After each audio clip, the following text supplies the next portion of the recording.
Pessoal, boa noite mais uma vez a todos. Estão todos me ouvindo bem? Então, nós estamos iniciando agora a nossa última mesa do dia, ou da noite já, né? Do Seminário Internacional 60 anos do Golpe 64. Lembrar para não repetir.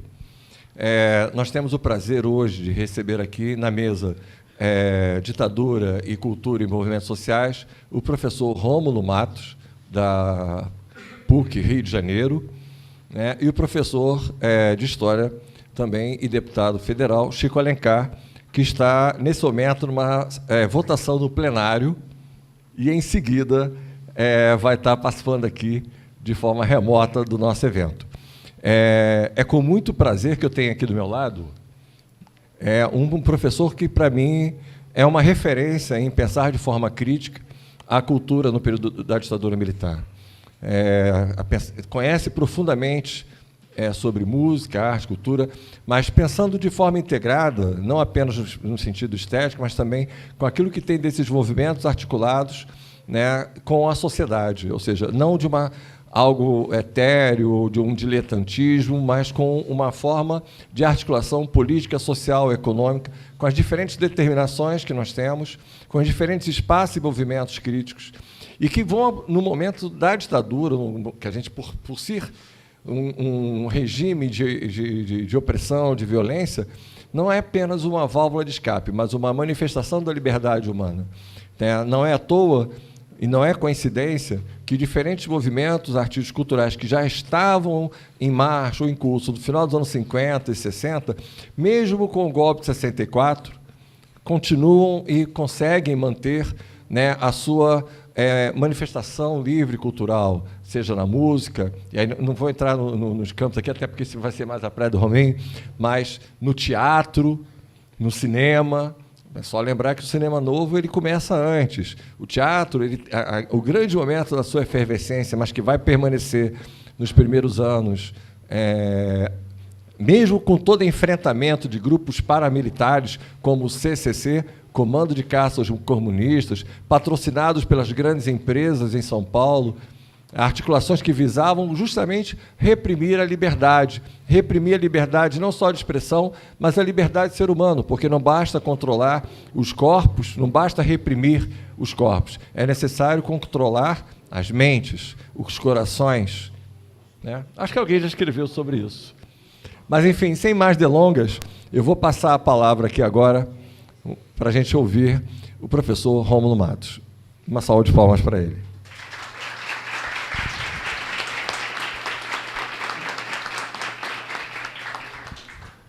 Boa noite.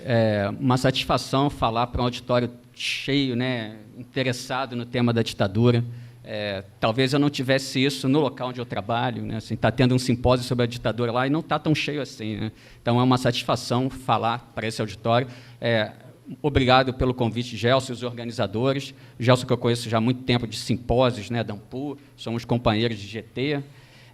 Enfim, o que eu quero começar falando aqui é sobre a questão da música engajada e da MPB, já que aqui, né, fui convidado para falar sobre a questão cultural, e tem uma professora chamada Valnice Nogueira Galvão, nos anos 60, que, quando ela olhou para a MPB, ela falou que, na música brasileira, houve, né, digamos assim, uma aproximação, ou houve um ensaio de uma socialização da cultura brasileira, né, assim. Então, é muito interessante pegar esse caso. Então, vendo que tem muitos alunos aqui, eu vou tentar abordar com mais calma contextos, elementos factuais, mas também vou tentar, em meio a isso, colocar elementos de um debate historiográfico sobre essa questão cultural e da música mais especificamente. Então, o primeiro lugar que eu vou fazer aqui é tentar situar o surgimento da canção engajada no país, que não é exatamente, né, na ditadura.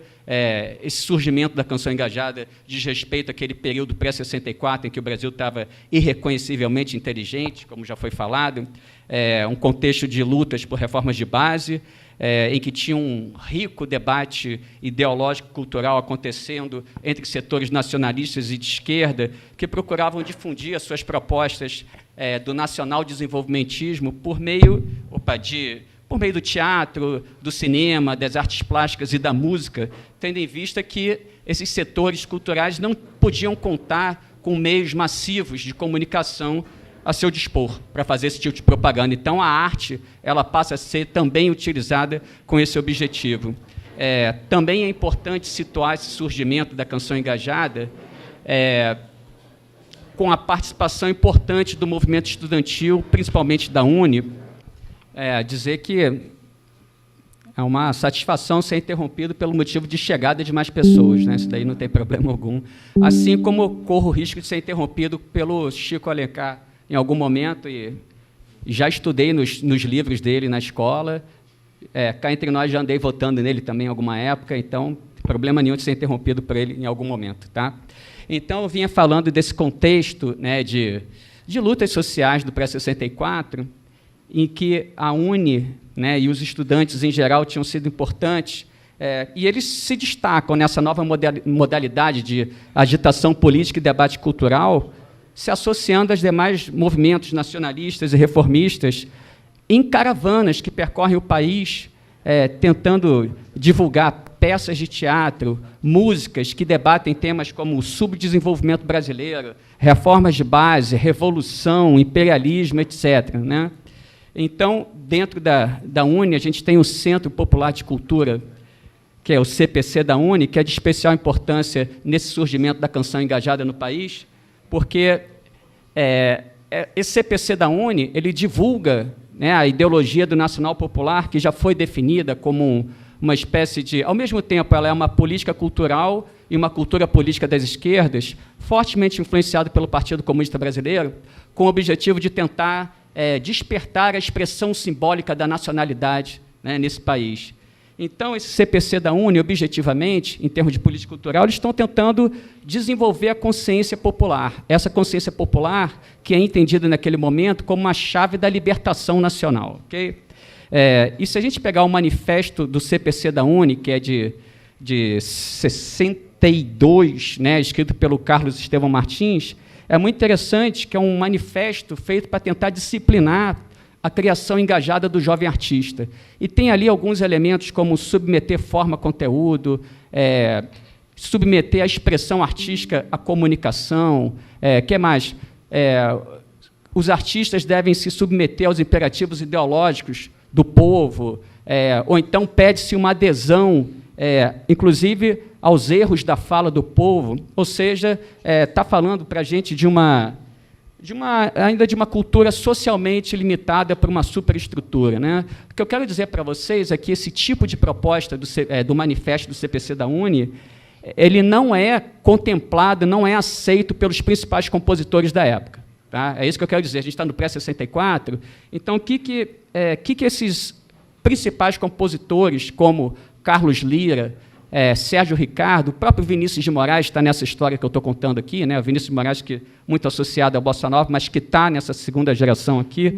Enfim, o que eles vão fazer? Eles vão recusar essa espécie de populismo cultural e vão fazer o seguinte, eles vão fazer uma canção engajada que, ao mesmo tempo, concilia qualidade artística, expressão e, ao mesmo tempo, engajamento político. Então, essa ideia do engajamento, esses artistas vão pegar do CPC da UNE, sem dúvida, mas não vão se limitar a essas questões de propaganda política. Volto a dizer que eles vão colocar um debate estético profundo. Então, esses pioneiros dessa canção engajada no país, no pré-64, são Carlos Lira, Sérgio Ricardo, Vinícius de Moraes, o próprio Vandré também, Geraldo Vandré. Eles buscam uma canção engajada, sem sombra de dúvida, porém moderna e sofisticada, tá? Que possa funcionar como uma forma de reeducação da elite e, ao mesmo tempo, uma elevação do gosto das classes populares, ao mesmo tempo que essas classes populares elas seriam conscientizadas. Logicamente que temos um objetivo aqui pedagógico nessa canção ainda, né? Mas os procedimentos artísticos desses compositores que eu citei são bastante interessantes porque eles são chamados de uma segunda geração da Bossa Nova, né? Ou então eles são chamados também de uma Bossa Nova nacionalista, ou seja, eles conseguem, eles mantêm procedimentos estéticos da Bossa Nova, ou seja, conquistas estéticas da Bossa Nova são mantidas por esses compositores aqui, mas também eles vão ao encontro do povo. Essa é a diferença fundamental em relação à bossa nova, né? Ou seja, o discurso politizado é uma diferença em relação à bossa nova, mas também os materiais culturais utilizados por esses compositores são diferentes à medida que eles sobem o morro, né? Então, tem uma famosa foto da Nara Leão, né, em sua casa, atrás dela um quadro expressionista, mas ela está ao lado do Zequete e do Nelson Cavaquinho, se eu não me engano, né? São dois compositores. O que essa foto expressa? É essa tentativa dessa geração de compositores, né, e artistas da canção engajada de tentar conciliar, né, a sua estética com a das classes pobres ou classe trabalhadora, ok? Então, o que é interessante? Você pega um disco do Sérgio Ricardo desse período, você tem, ao mesmo tempo, batuques de escola de samba ao lado de um trio de jazz, né? Então, é uma tentativa bem naquela postura frentista mesmo do pré-64, né? Das reformas de base, de fazer frentes, né? Então, eles estão incorporando isso ao diálogo artístico e cultural. Quero dizer para vocês que havia um grande dilema para esses artistas da música engajada do pré-64, né? Qual é o grande dilema? Eles estão falando sobre o povo, estão falando para o povo, mas o povo não os ouve, né? Essa é a questão básica para esses artistas. Inclusive, depois, o Carlos Lyra, que morreu, né, esse ano, inclusive, o Carlos Lyra tem uma importância fundamental dentro dessa história que a gente está contando. O que o Carlos Lyra conta para a gente? Ele fala assim, teve uma época que eu ia tocar em frente a fábricas, indústrias, esperando, né, que o trabalhador me ouvisse, mas isso não deu certo. Aí ele fala assim, na verdade, esses trabalhadores eles queriam comida, né, eles não queriam o Carlos Lyra, né? Então, tudo bem que assim, é uma frase meio derrotista, digamos assim, né, mas ele reconhece que essa geração não conseguiu encontrar o povo. Porém, né, pós-ditadura, ou pós-64, durante a ditadura, por volta de 65, 66, essa canção de protesto ou canção engajada, ela vai ser revigorada e vai resolver, e vai, de certa forma, resolver esse impasse, né?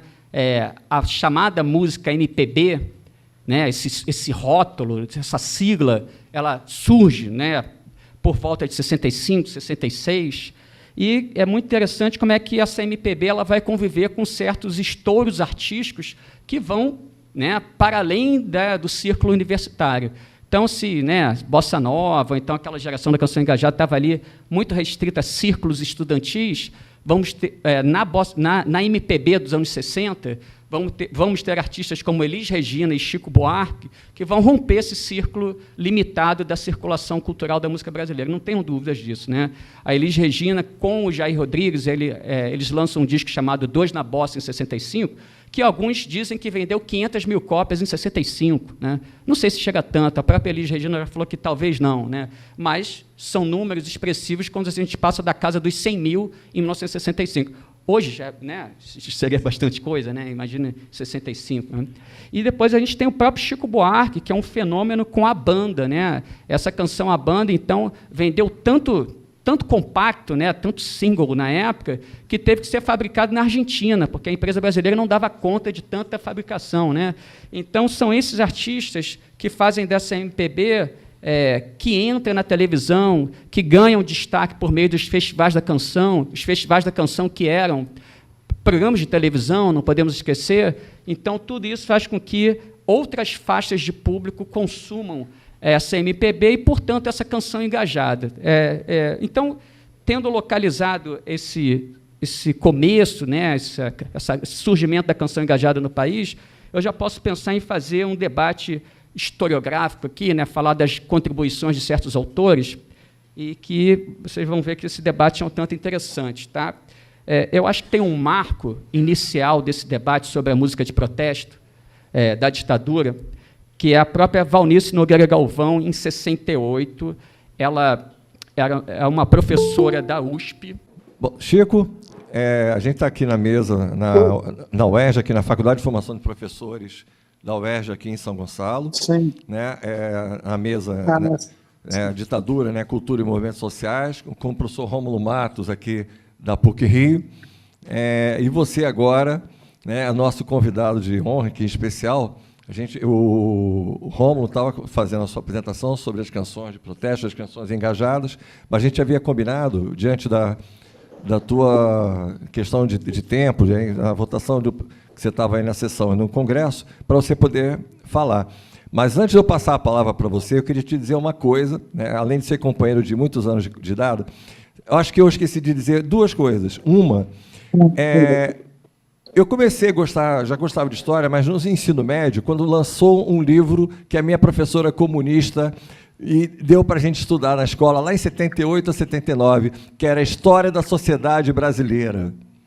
E esse livro mexeu demais com a minha cabeça e com a cabeça dos colegas da turma. Então, isso foi um momento de ruptura de pensar a sociedade brasileira, né? A Cris está dizendo que dela também, porque a gente estava em plena ditadura e você tinha um livro extremamente crítico àquela sociedade, àquele momento que a gente vivia. O outro, eu tive a oportunidade de conhecer o teu trabalho no início da prefeitura de... Claro, também teve a FAMERJ, né, a questão da Associação de Moradores de Bairros, mas depois o Livro Azul, cara. Aquilo ali foi fantástico.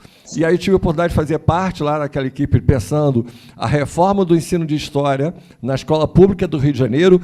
E aí uma coisa que talvez, onde eu falei que eu acho que eu não falei para ti, quando teve a influência do Livro Azul na Prefeitura do Rio, eu convenci, estava na época na direção do CEP, e eu, no CEP com C, tá, gente? Centro Estadual de Professores, que depois virou CEP com S. E eu tinha conversado na negociação com o então secretário estadual de Educação, que era o Rafael de Almeida Magalhães, para a gente também fazer aquela reforma, e conseguimos ampliar o tempo de história para 4 tempos, né, a partir daquilo que você tinha iniciado na Prefeitura do Rio. E isso em pleno governo Moreira Franco, que não era fácil. E foi mantido até que começou depois a redução pós-Marcelo Alencar de outras coisas. Então, Chico, eu quero falar desse lugar, de alguém que te admira como professor de história, de que conhece profundamente esse momento, esse período, além de ter um parlamentar de excelência, hoje um deputado federal pelo PSOL, mas, mais de tudo que tudo, alguém que sempre teve muita coerência entre aquilo que defendeu, aquilo que lutou e aquilo que praticou. Então, vou te passar a palavra agora, é toda sua. Muito obrigado. Quem é que está falando? Porque eu estou meio zureta aqui, em plena fim da Comissão de Constituição e Justiça. Não sei se você consegue me ver aqui. Me chamando para estou sem câmera. Para ir para o plenário, tem votação. Gelson Rosentino. Gelson. Professor de História. Certo. Não sei se você conhece. Está conseguindo me ver aqui, com o cabelo branco? Sim, estou reconhecendo, Gelson. Beleza, então, somos aqui. Se você lembrar, é aquele que chorou junto contigo quando teve aquele debate dos 40 anos do PT na rádio, junto, a gente fazendo aquele programa. Sim. Enfim. Certo, tá bom.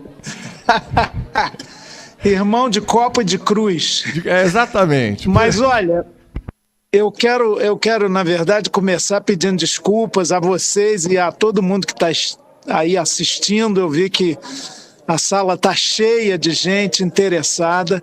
Pela minha condição precária, eu topei com a temeridade. Essa hora, desde as 6 horas, é a hora nobre aqui do parlamento, onde o plenário se reúne para votar, e a gente tem que estar atento, porque, em geral, as pautas são horríveis, retrógradas, que fortalece, inclusive, a secular cultura autoritária no Brasil.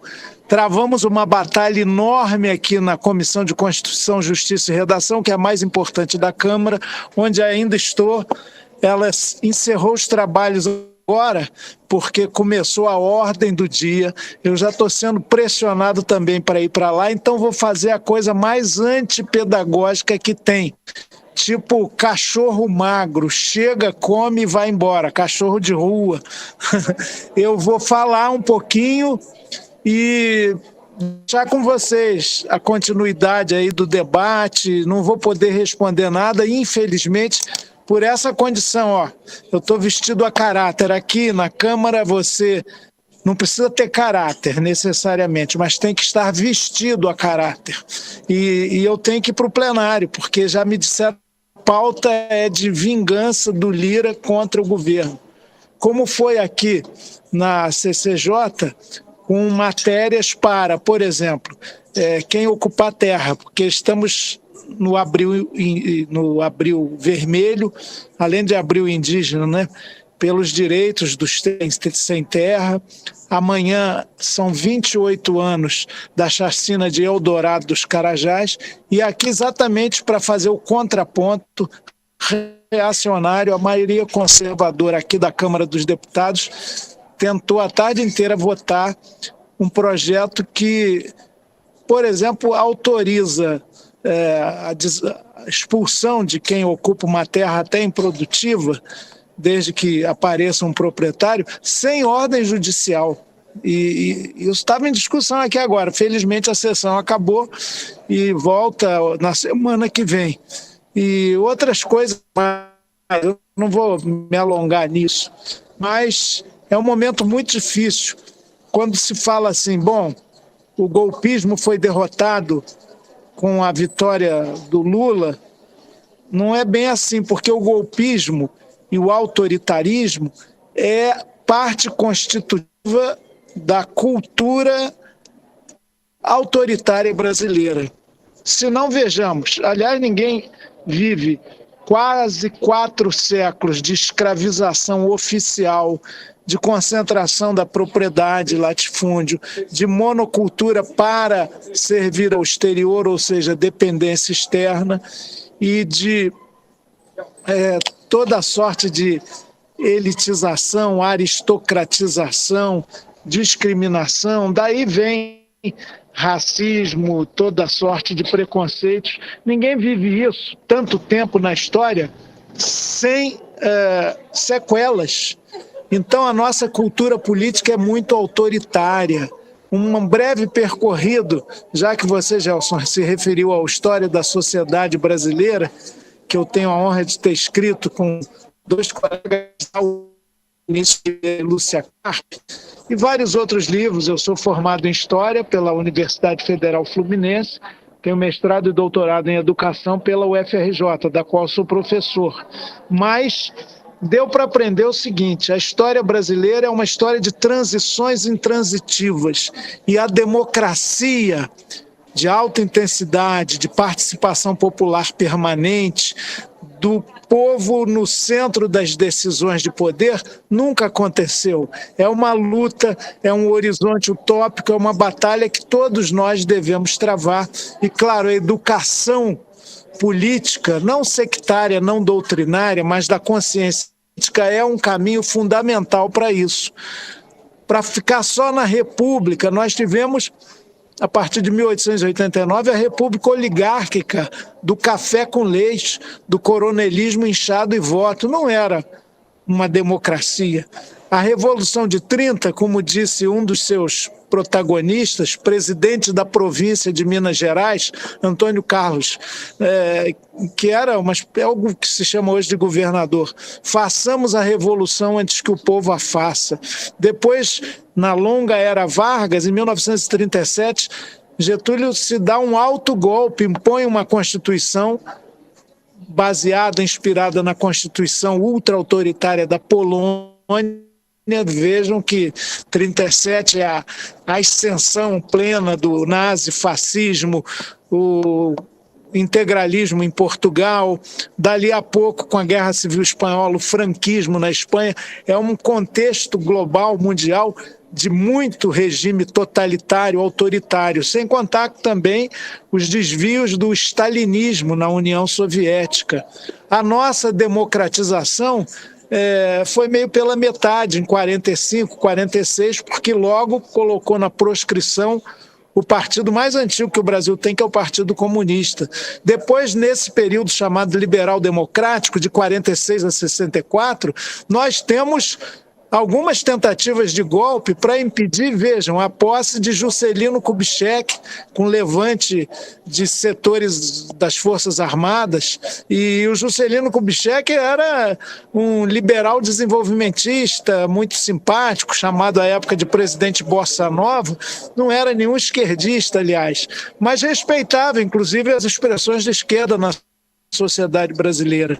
Até que, quando se tentou em 54 um golpe contra Vargas, já aí eleito pelo povo e com viés mais nacionalista, contrariando interesses imperialistas aqui no Brasil, esse golpe, na verdade, de 54, que Vargas barrou de forma político-dramática, intensa, total, com seu próprio suicídio, foi uma comoção popular que adiou o golpe empresarial militar por 10 anos, e ele chega em 64. Aí a gente tem uma página infeliz da nossa história, passagem desbotada na memória das nossas novas gerações. Eu estou repetindo o verso de um belo samba chamado Vai Passar, dos meus amigos Francis Haime e Chico Buarque de Holanda, e esse período é trevoso. Foi quando eu me constituí como jovem, como estudante, amigos presos, sumindo assim para nunca mais, cantor Gilberto Gil fazendo uma versão de Bob Marley, um período de censura, tortura, ditadura plena, gente expulsa do país. Era tudo. Na universidade você tinha um colega do lado que podia ser um espião. Eu vivi isso na UF. E era um tempo que talvez os mais jovens não imaginem como foi horrível.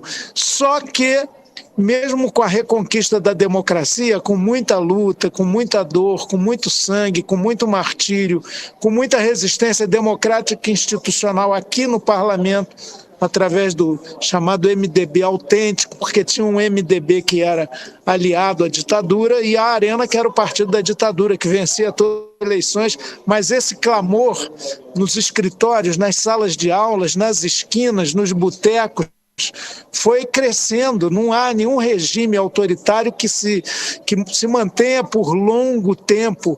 A conspiração vai corroendo os metais de qualquer ditadura. E assim nós chegamos à chamada República Nova, que esculpiu o melhor texto constitucional que a gente já teve na nossa história, que é a Constituição de 1988. Já se disse que o Brasil seria um outro país transformado, com mais igualdade, justiça, sem a qual não há paz, se a lei fosse cumprida, se a Constituição descesse do papel para a vida real. Nós temos ainda muitos artigos a regulamentar, mas ela, agora, vocês estão vendo isso, no novo golpismo, que tem um histórico, ela é um instrumento de defesa da ainda frágil democracia que nós temos. Estudar a Constituição, conhecê-la e defender os seus princípios é muito fundamental. Todo estudante devia conhecer, numa linguagem palatável, a Constituição brasileira. É muito importante. E o que a gente vê agora? Fiz esse apanhado, esse voo histórico e, portanto, sendo um voo meio superficial, para afirmar isso. Tem uma cultura autoritária no Brasil que está permanente. Inclusive se expressa até nas relações familiares, nas relações de vizinhança. Alguém disse, quando foi editado o AI-5, que foi um golpe dentro do golpe, que o temor não era o general, o brigadeiro, o almirante no poder. Não era tanto isso quanto o guarda da esquina, que pela força humano-militar podia cometer as maiores atrocidades. É claro que é um exagero, evidente que a cúpula do poder, a casta do poder, que juntava empresários nacionais e transnacionais, meios de comunicação da época, a Igreja Católica, que apoiou o golpe, depois foi se afastando dele, mas era praticamente a única naquela época. As religiões de matriz africana não tinham direito nem de se expressar minimamente. A realidade de 64 era bem diferente da de hoje, passados 60 anos. Mas algumas coisas permanecem. A cultura autoritária, a fragilidade dos partidos políticos. Nós temos um derretimento partidário muito grande no Brasil, ainda que hajam 28 partidos legais, com autorização para disputar eleições, ainda que haja eleições bienais e às vezes banais. há abuso do poder econômico, os partidos em geral negam as suas próprias siglas, o progressista é atrasado, o liberal é conservador, o democrático é autoritário, às vezes até o socialista é capitalista, e por aí vai, o avante é para trás. E façam esse estudo, peguem os nomes, as siglas dos 28 partidos políticos do Brasil, que dá uma aparência de grande democracia, e vejam como na prática eles são marcas de fantasia, que negam a sua própria denominação. Os republicanos, às vezes, é quase monárquico e centralizado, autoritário. Enfim, é um bom exercício, até tragicamente divertido, tragicômico. Então, nós tivemos agora, e é bom ressaltar, e aí eu encerro, mais um ensaio do histórico golpismo na frágil construção da democracia brasileira. Bolsonaro, que sempre eu convivi com ele desde vereador, devia receber um adicional de insalubridade. Desde vereador no Rio, nós fomos eleitos no mesmo pleito em 1988. Estou vivo, viu, gente? Velho, mas vivo, e não velhaco. A ditadura, a tortura, o autoritarismo, de maneira desabrida. E isso tem um público, tem uma parcela da sociedade que adere, gosta, vota. Ele jamais imaginou ser presidente da República e me falou isso nesses voos, né? Rio-Brasília. Ele disse, não, tá ótimo, eu sozinho vou ter mais voto que o seu pessoal, Chico, e eu não quero faixa presidencial, não, eu quero uma barraca de praia em Angra dos Reis. Então, na verdade, foi a partir de um contexto internacional da ascensão da extrema-direita. Não vai dar tempo de eu propriamente abordar isso, mas acho que nesse debate isso vai surgir.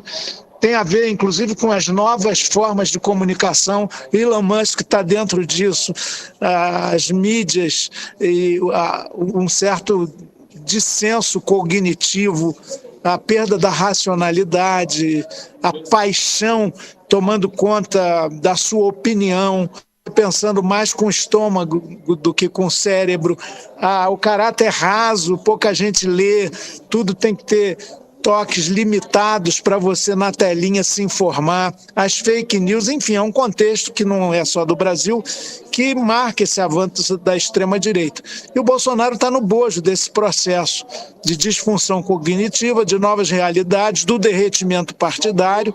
Ele já foi filiado a 10 partidos, o PL é o 10º partido, porque ele é mais uma figura, né, emblemática e carismática que encarnou uma certa insatisfação com a frustração que o sistema causa, inclusive a nova república, perdão, e uma ânsia de mudança que ele, de maneira muito habilidosa e competente, conseguiu encarnar e vencer as eleições, pelo menos as de 2018.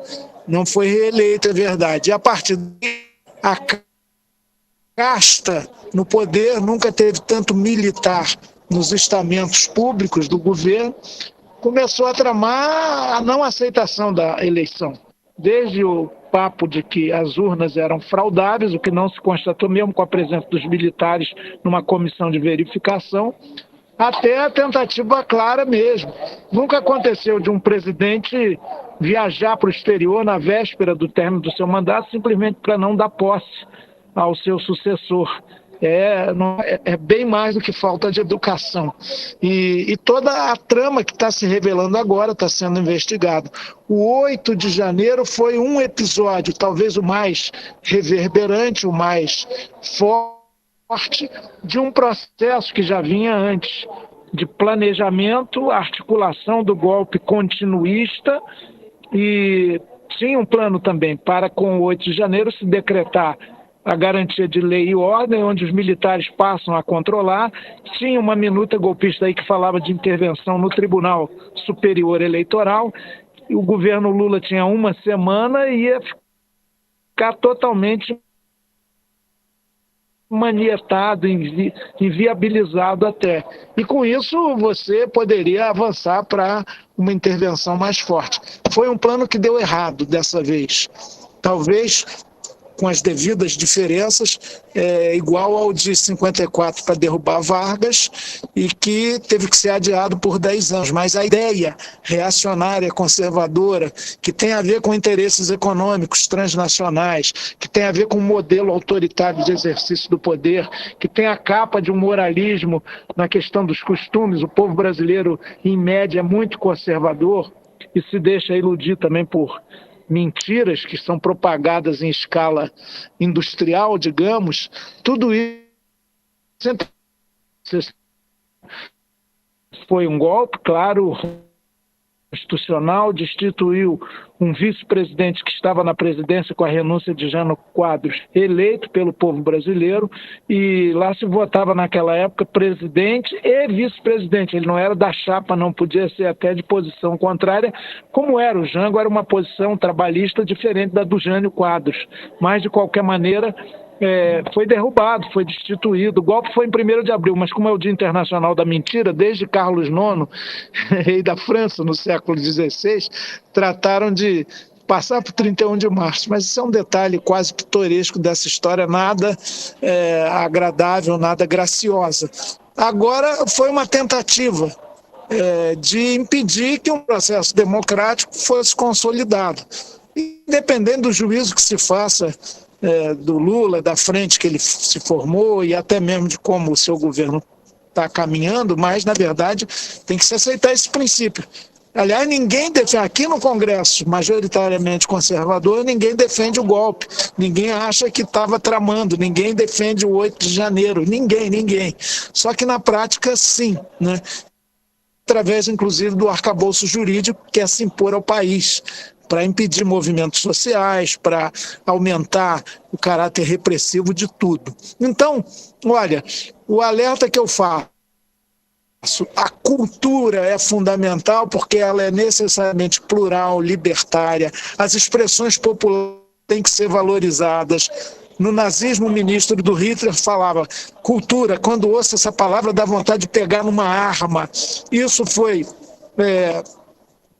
derrotado na Alemanha, a que custo, né, de milhões e milhões de mortes, de uma guerra que desarrumou e enlutou toda a Europa e adjacências todas, mas aqui no Brasil a gente viveu esse período de negacionismo, inclusive cultural.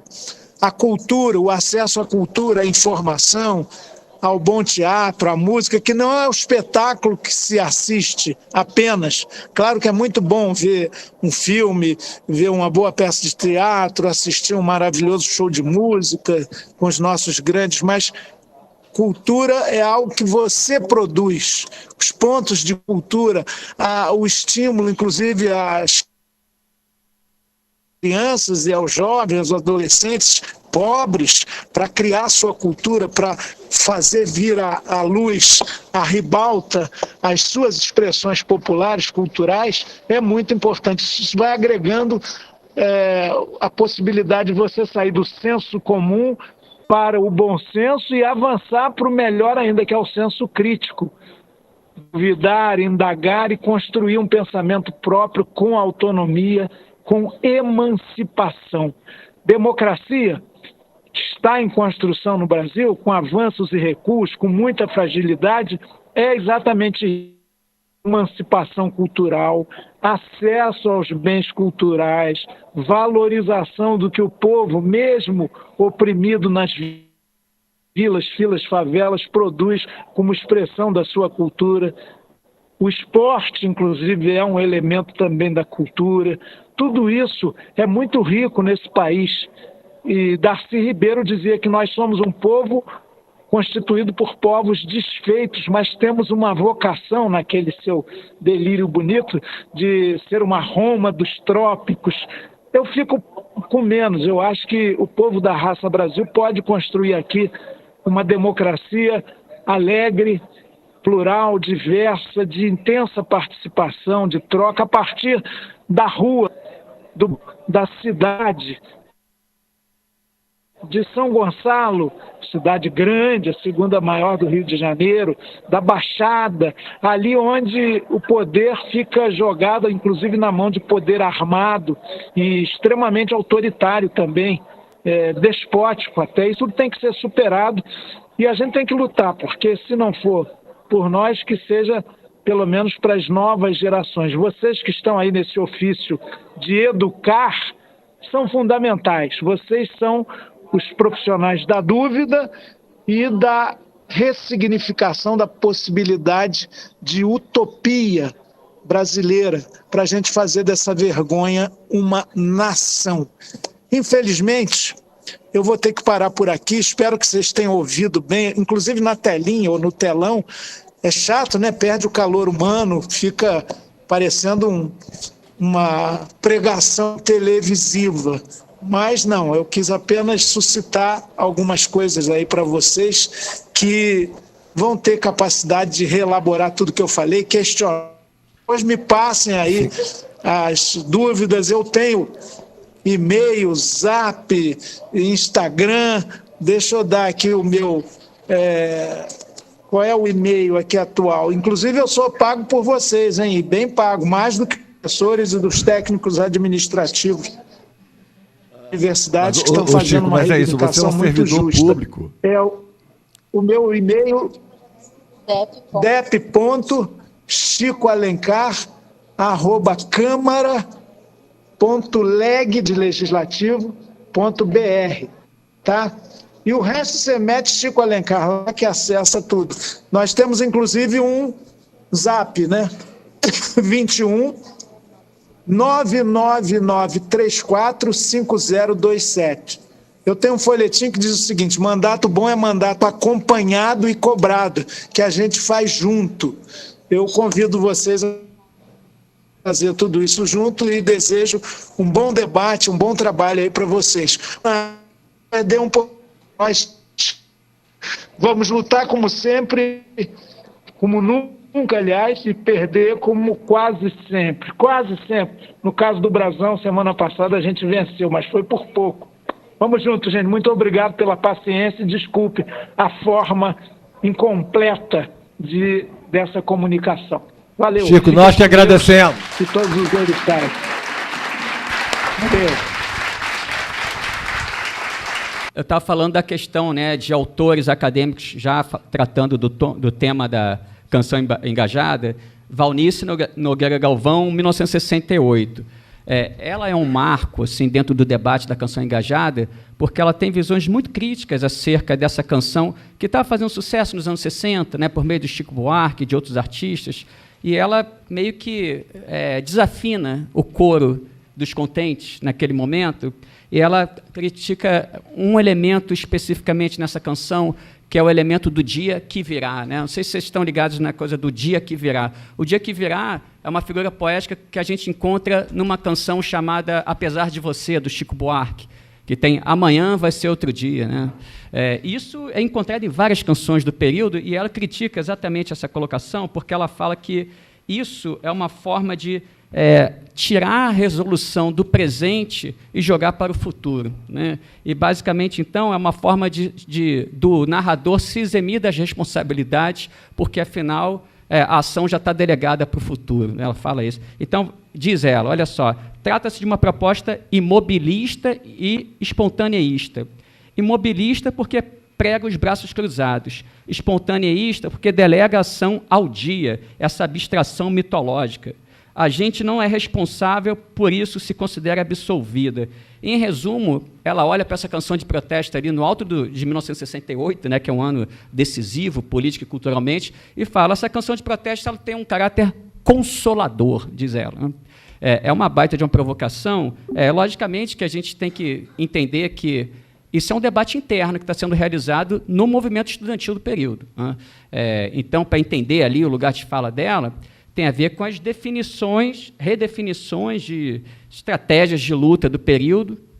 São críticas internas que estão sendo realizadas, mas logicamente que a apropriação dessas músicas de protesto vai muito além desse sentido literário que ela está colocando aqui, né? Então, por exemplo, A Virgínia Fontes tem um texto sobre o Chico Buarque, no livro chamado Reflexões Impertinentes, em que ela pega essa canção, Apesar de Você, que é muito expressiva desse dia que virá, né? E o que ela fala? Assim, olha, é uma canção importante porque ela se torna um sinal de reconhecimento entre aqueles que se opõem à ditadura nesse período. Outra coisa também que ela coloca, que a gente pode encontrar na bibliografia do período, é um depoimento do Sérgio Ferro, que é importante arquiteto de formação marxista, hoje está na França, mas o que ele fala? Ele dá o testemunho dele de que ele estava no presídio Tiradentes, em São Paulo, né, que era presídio barra pesada, né, e que os presos cantavam aos berros desafinados a canção Apesar de Você, como uma forma de protesto que estava acontecendo ali. Então, como eu disse, assim, a forma de apropriação, né, dessas canções vai muito além desse sentido específico literário. E quando eu estava falando, então, dessa crítica interna do movimento estudantil, é interessante notar que são questionamentos sobre a forma de luta que na época estavam sendo realizados, mas é interessante notar que esse debate, que parece estar ali num círculo universitário, ele é apropriado ali pelos próprios artistas do período. Então, em 68, Geraldo Vandré vai fazer a música de protesto mais conhecida, né, da história do Brasil, que é, apesar, né, que ele vai falar, né, para não dizer que não falei das flores, ou que muita gente chama de Caminhando, que ele vai cantar quem sabe faz a hora, não espera acontecer. Né? Então, por que ele está cantando quem sabe faz a hora, não espera acontecer? É uma crítica à figura do dia que virá, e você vê como é que é interessante, como é que tem essas relações. Só um parênteses, no tempo precoce ainda cheguei a pegar uns grupos que falavam nos anos 70, quem sabe faz a hora, não espera o PCB. Opa. Perfeito. Calma. Então, então tá, já que é para falar dessa canção, vamos... Né, então, Marighella já se apropriou de versos dessa canção para mandar recados para o seu grupo de luta armada. Né? O Milô Fernandes fala que é a canção de protesto perfeita porque ela é apropriada pelo povo e foi um sucesso da época, pelo menos em festivais. Enfim, a gente vai encontrar as mais apropriações diversas dessa canção.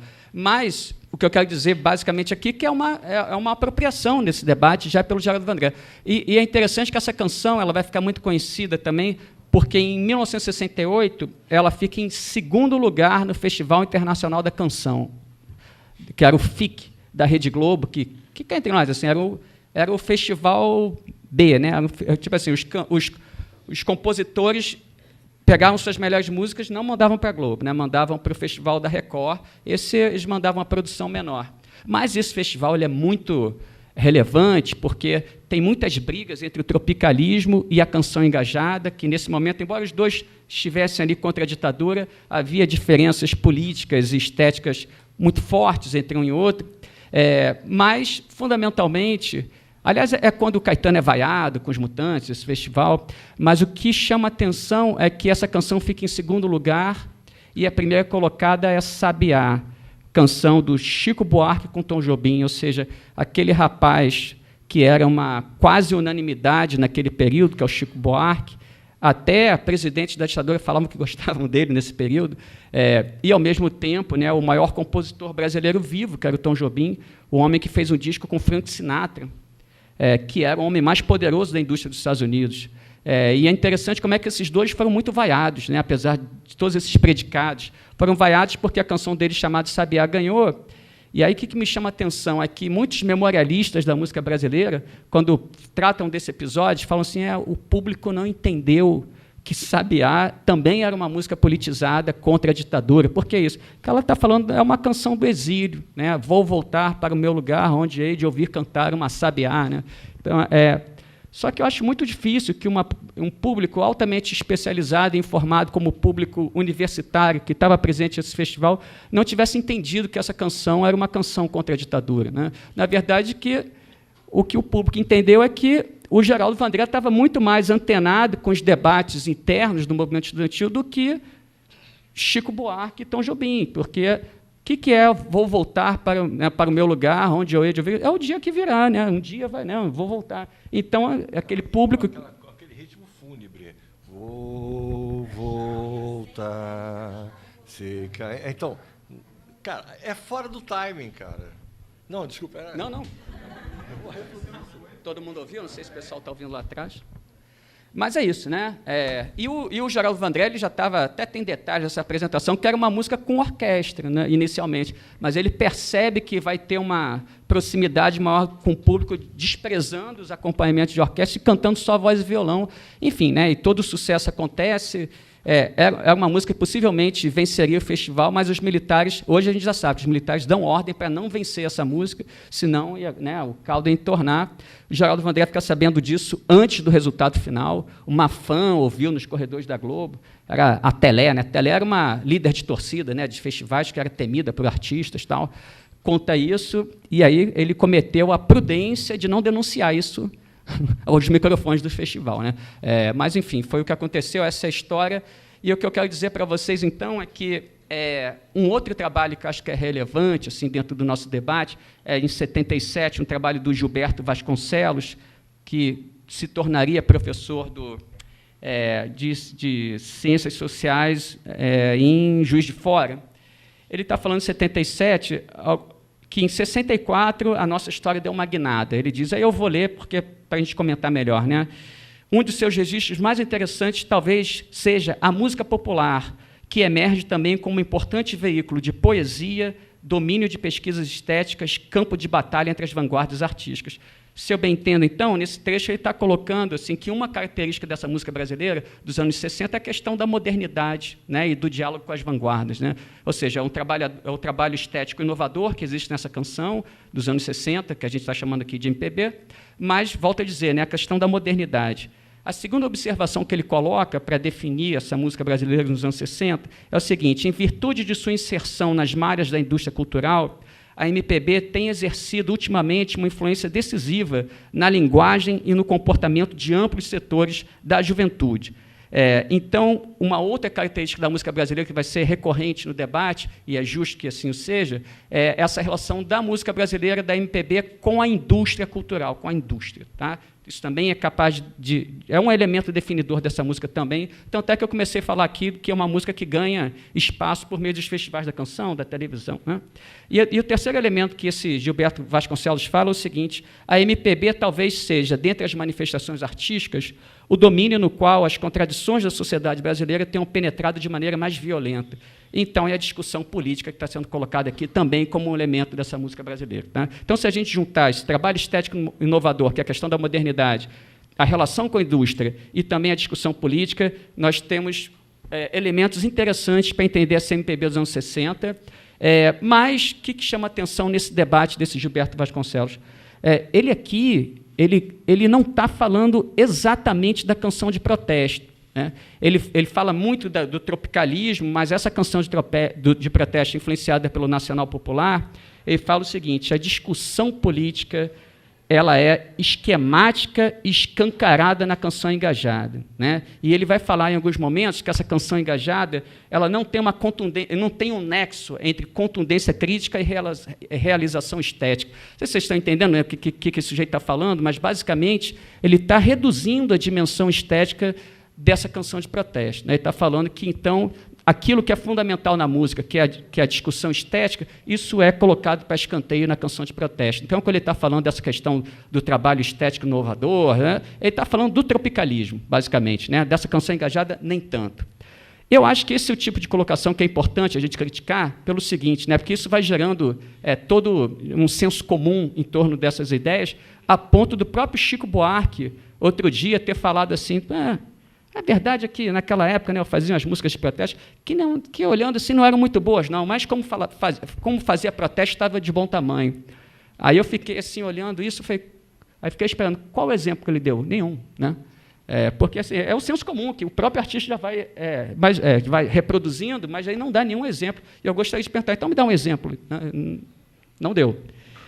Então, basicamente, o que eu quero dizer para vocês é que essa relação forma-conteúdo, ela também é encontrada na canção engajada. Tá? Então, o que eu quero dizer com isso? Os nacionalistas, eles defendiam uma estilização dos materiais que eles acreditavam ser populares. Né? Então, vou dar um exemplo. Se você pegar um disco do Geraldo Vandré, chamado Canto Geral, que é o disco da revolução no campo na música brasileira. Muito interessante esse disco, que é um disco de 68. Tá? Se você pegar ali a contracapa, tal, você vai ver que ele está muito preocupado em encontrar uma forma musical adequada à nacionalidade. Ele questiona essa coisa da música brasileira ser baseada em... Oi? Está buscando a identidade. Exatamente, né? E ele está falando assim, me interessa fazer uma moda de viola de sabor universal. Entendeu o que ele está falando? Ele vai estudar ritmos fronteiriços com o Paraguai, que é a coisa da guarânia, ele vai estudar moda de viola no interior de Goiás, porque ele questiona a música brasileira ter que passar por um trio de jazz, como faz, né, os artistas influenciados pela bossa nova. Então, isso é deixar a discussão estética em segundo plano? Não, né? Deixar bem claro isso. E da mesma forma que o ato de cantar para o povo passa todo por uma tematização poética. Ou vocês acham que as letras do Chico Buarque são letras que apenas se preocupam em comunicar politicamente e não tem nenhum trabalho estético ali colocado? Muito pelo contrário, né? O próprio Caetano Veloso, que é o arauto do tropicalismo, né, no seu livro Verdades Tropicais, ele tem um capítulo todo sobre Chico Buarque e ele tem algumas definições muito interessantes sobre Chico Buarque. Ele fala que é o virtuose das rimas e o mestre da palavra cantada. Então, o que eu quero questionar é esse senso comum, né, que a gente encontra desde, né, ali, dos anos 70, de que essa canção engajada ela não tem preocupação estética. Outra questão que eu acho interessante debater nesse trabalho do Gilberto Vasconcelos é a relação da música brasileira com a indústria. Tá? Ele pega o caso do tropicalismo, e não sei se vocês conhecem uma frase famosa do Caetano Veloso, que ele fala o seguinte, só o tropicalismo teve a coragem de entrar e sair de todas as estruturas. Ele fala isso no Festival da Canção de 68. Né? Quando, na verdade, eu acho que esse autor aqui também incorpora essa ideia de que você pode entrar e sair de todas as estruturas impunemente. Né? E existe, digamos assim, uma certa idealização nessa ideia, né, de que você pode superar a ordem vigente embarcando de peito aberto na canoa da indústria com o objetivo de, volto a dizer, superar, né, ou subverter essa ordem. Então, acho que a forma mais adequada de lidar com essa relação entre artistas e indústria tem muito a ver com o que o Marcelo Ridente fala. Né? Olha o que o Marcelo Ridente fala. Existe uma contradição desses artistas que propõem uma nova sociedade, mas não deixavam de participar de um lucrativo setor de mercado que transforma essas obras artísticas em mercadorias como quaisquer outras. Né? Então, é sempre legal a gente tratar no sentido duplo, da ambiguidade. Muito melhor do que você falar que não, esses artistas só trabalham criticamente dentro da indústria. Não, né? Você tem que sempre deixar alguma coisa ali dentro quando você entra na indústria. Então, prefiro pegar por esse caminho aqui. E, por fim, esse Gilberto Vasconcelos ele fala uma coisa que vai ser muito utilizada no debate, que ele vai definir essa canção de protesto, aí sim, como uma linguagem da fresta. Né? O que é essa linguagem da fresta? É um ardil para driblar a censura num período em que, logicamente, a censura era muito ativa. Então, são códigos, são cifras, né? São, digamos assim, metáforas que são colocadas ali dentro para que essa canção não seja censurada e possa chegar ao público. Enfim, vou puxar ainda dois autores para o nosso debate, que um é o Arnaldo Contier, da USP, que ele fala o seguinte dessa canção engajada. Ela tem uma dupla articulação, que é a musical e verbal, e quando ele coloca isso para a gente, é interessante porque ele não está separando, né, o que é letra da música. Ele reconhece que tem essa dupla articulação.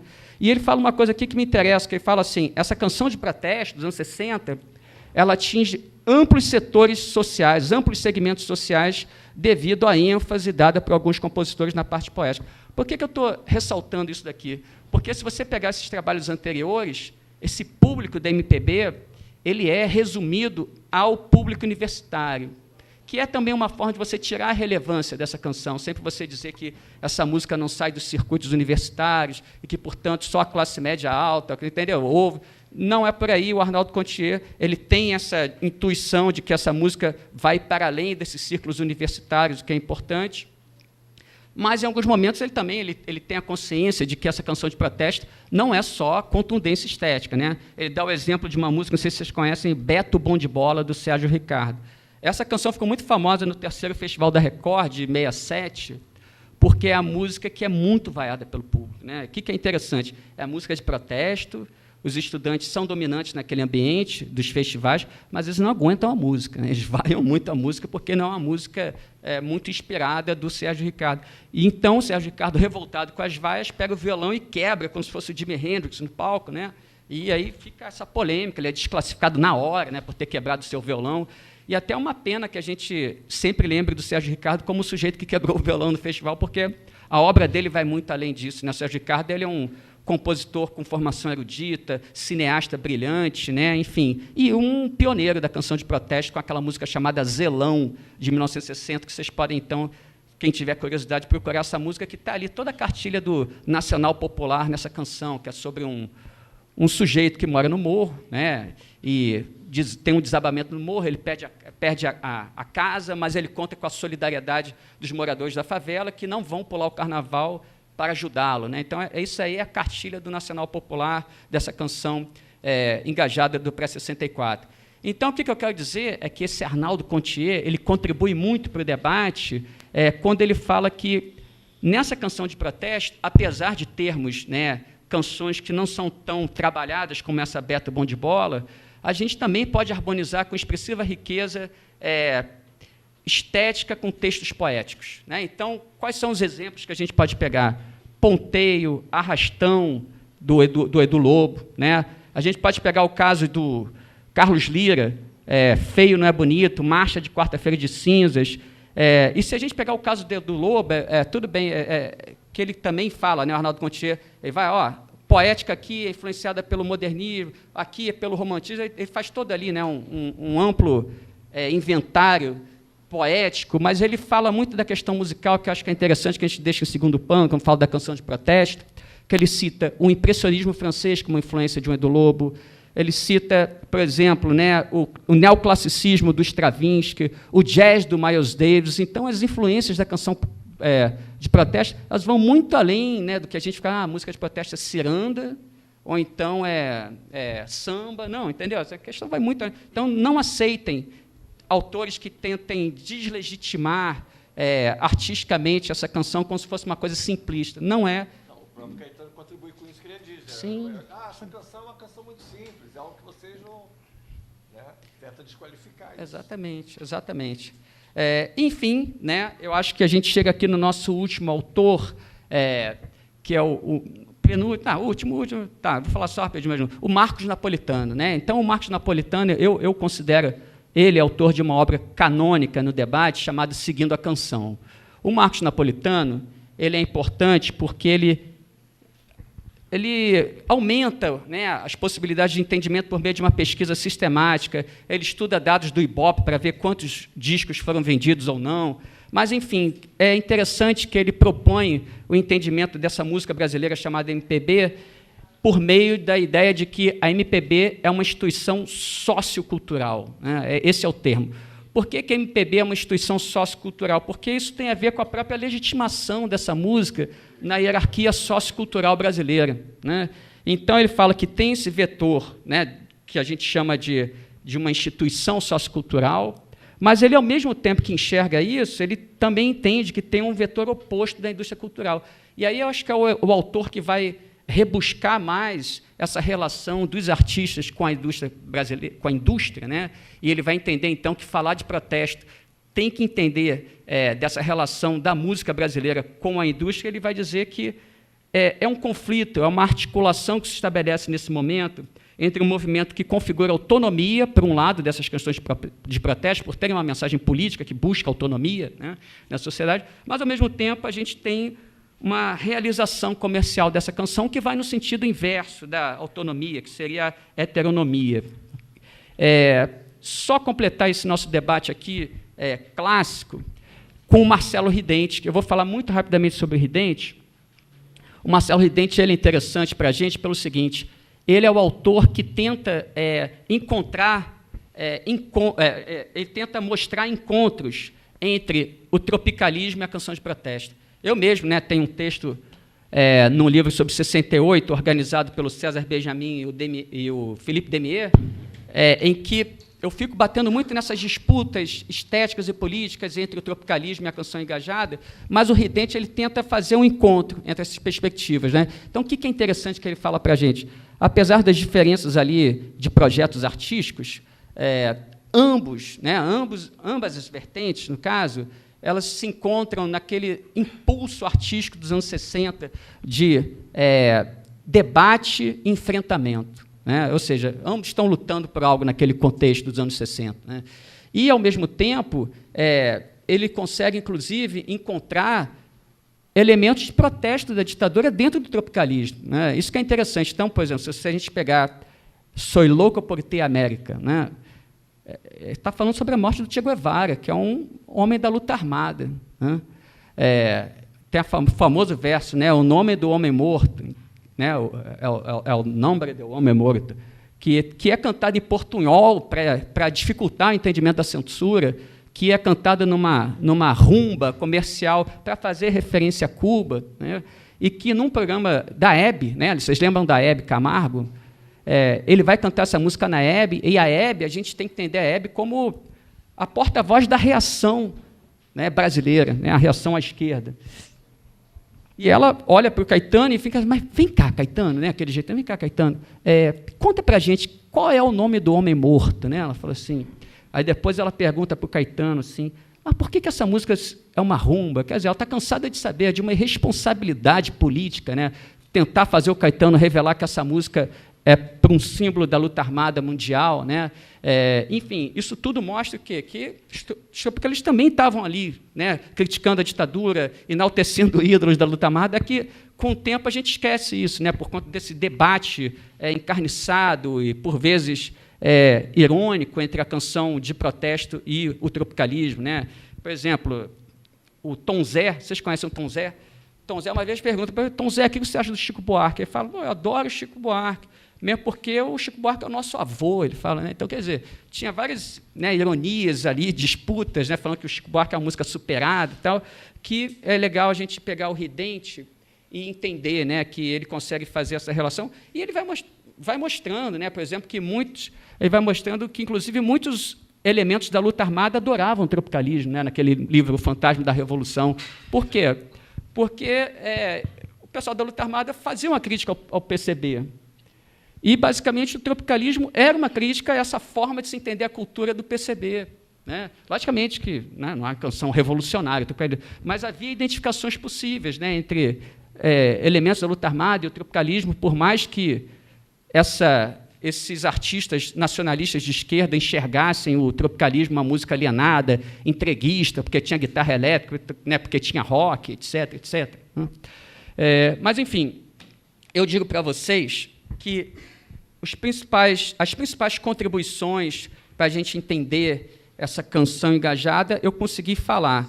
Tá? Eu só não sei se eu tenho agora tempo aí com o Gilberto para falar do revisionismo. Né? Assim, até então eu falei para vocês dessa visão mais constituinte, né, do que é a canção engajada. Mas o que eu quero dizer é que, a partir dos anos 2000, o debate muda de forma muito significativa, e eu não sei se isso deixa para pergunta.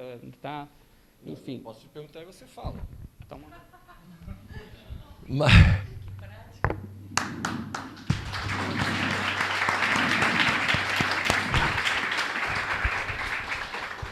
Rômulo, obrigado. Foi uma brilhante, eu não estou exagerando, uma brilhante exposição sobre a questão da música durante a ditadura militar, não só do ponto de vista da canção de protesto, mas sobre as diferentes vertentes e a relação entre a questão, exatamente, que eu não sei que você podia dar conta, e você fez muito bem, a questão estética, econômica, social. Eu só queria, antes de abrir para as perguntas, fazer um breve comentário. Porque a gente muitas vezes deduz que o pessoal conhece. Eu sei que tem não só por conta da questão geracional, Cris, mas até mesmo pela informação. As pessoas têm que ter noção do que é o festival de música quando a gente está falando. Os festivais de música, eles começam pré-64 e é um momento de sacada em que a televisão brasileira não tem ainda nem 10 anos de idade. O número de pessoas que tinham televisão era muito pequeno, era uma elite, uma classe média alta, e os festivais eles entram com uma grande popularidade, mas porque, sim, as pessoas não vão ver apenas nas suas casas, vão ver na casa dos amigos, vizinhos. Isso ganha uma dimensão que nem os responsáveis pelas próprias emissoras de televisão, imaginavam.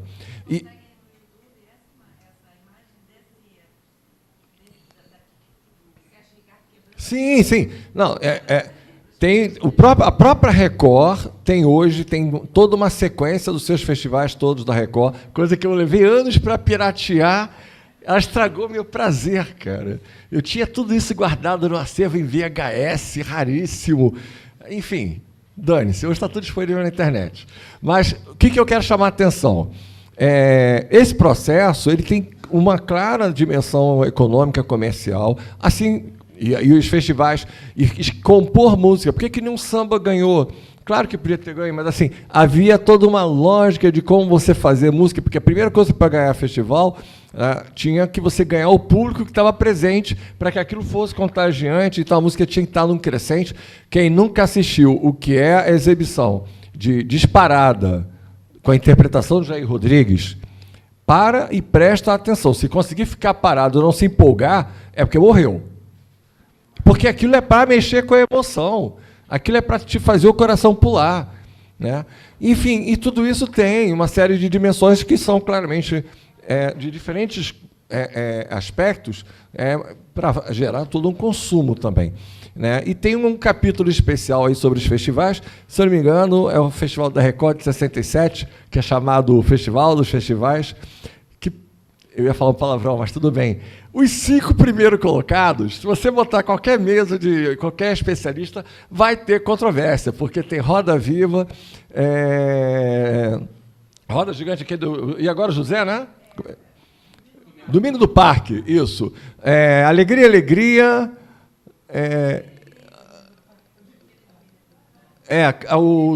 Do Caetano. E tem mais outras duas que agora estão me fugindo. Ponteio. Hã? Ponteio 4. Falta mais uma. Enfim. Então, assim, é uma riqueza incrível. Aí, qual é a minha questão? Né? Bom, ele já sabe da minha questão do revisionismo. Anote aí. Já tem a questão também revisionismo. A outra questão que eu quero te fazer, por que eu fiz esse preâmbulo aqui com os festivais e tudo mais? Porque você tem o AI5. E aí, por mais que tenha toda uma indústria fonográfica, por mais que tenha a televisão, toda a demanda, eles tentam seguir. E aí, especialmente, a Record perde o espaço. Quem segue ainda tentando festivais até 72 ou 73 é a Globo.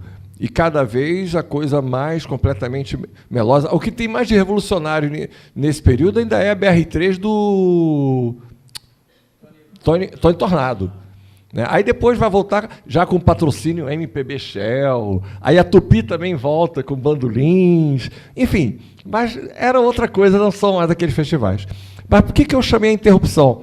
Porque, claro, essas pessoas não deixaram de produzir ou de escrever, mesmo quem foi para o exílio, né, caso do Caetano e Gil, caso do Chico também, mas quem é que vai trazer esse frescor dos anos 70? São essas pessoas, embora, claro, tenham discos fundamentais, ou é a galera que está trazendo da turma que vem do Ceará, do Nordeste, é a galera que está vindo de Minas?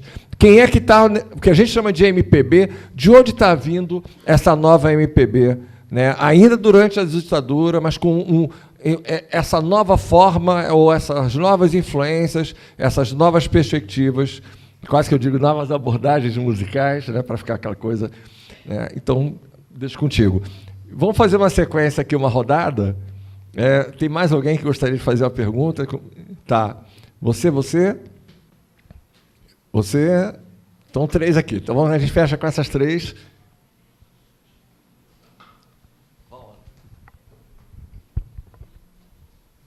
Pode falar? Boa noite. Então, professor, eu gostaria de saber, você fez uma ótima fala, inclusive, sobre a questão da música de protesto durante a ditadura e trouxe esses elementos que a gente já mais conhece voltados pela MPB.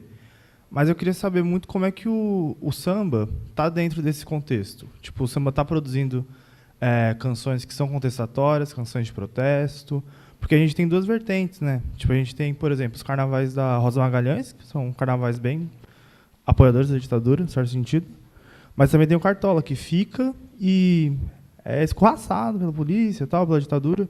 Eu queria muito saber como é que as composições do samba estão nesse local, né, da ditadura, e, se possível, se puder trazer alguns autores que trabalhem a temática, eu agradeceria. Obrigado. Boa noite, professor. Infelizmente, eu cheguei agora no final, né? Tive que fazer uma apresentação de seminário mais cedo na na minha turma, mas eu peguei um pouquinho da parte final da qual você mencionou, e eu preciso deixar claro uma outra coisa aqui minha, que é, eu sou músico, e além de músico, sou crítico de arte também. E a minha pergunta vai mais para os dias modernos, né? Eu observo, tanto como músico quanto artista, né, uma abstenção, né, da música de protesto dos dias atuais, né? Como se o que a gente tem para ouvir hoje? Algo voltado para uma arte muito individual, né? Não só na parte de consumo sonoro, como cinematográfico também, que vai para a linha de uma arte mais individualista, né? E pouco se tem, o pouco que eu consumo de uma arte de protesto é mais para os anos 60, 70, e que minimamente se estendeu ali até o movimento grunge nos anos 90, cara. E hoje, talvez, para um mercado muito abrangente, né, de estilos artísticos individuais, eu acabo não tendo alguns acessos assim a uma música de protesto nos tempos modernos, né? E a minha pergunta, mais voltada para o âmbito artístico, né, é se a arte acabou se individualizando e deixou de lado uma vertente mais social, algo que abrange. A minha pergunta, meu comentário assim vai mais ou menos por essa linha, né? Se a arte tirou o coletivo da própria arte, né?